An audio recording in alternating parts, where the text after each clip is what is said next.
ఈ విధంగా ఎవరు మాట్లాడినా తప్పే. అది మీ పార్టీ వాళ్ళైనా, మా పార్టీ వాళ్ళైనా, మరొక పార్టీ వాళ్ళైనా, ఏ పార్టీ వాళ్ళైనా సరే ఇప్పటికన్నా వీటికి స్వస్తి పలకాల్సినటువంటి అవసరం ఉంది.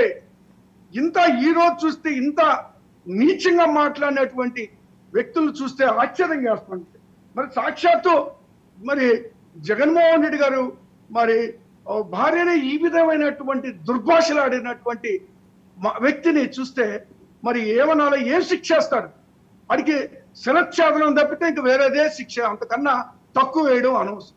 ఎవరినన్నా అన్నియండి, చంద్రబాబు నాయుడు గారి ఫ్యామిలీ అన్ని, లేదా పవన్ కళ్యాణ్ గారి ఫ్యామిలీని, ఇలాంటి మాటలు ఏ మహిళల్ని, ఇంట్లో ఉన్నటువంటి మహిళల్ని ఆ విధంగా మాట్లాడటం అనేటువంటిది మాత్రం సహించడానికి విషయం. పోసాని గారు మాట్లాడిన మాటలు కూడా ఆ రకంగానే ఉంది కదండి.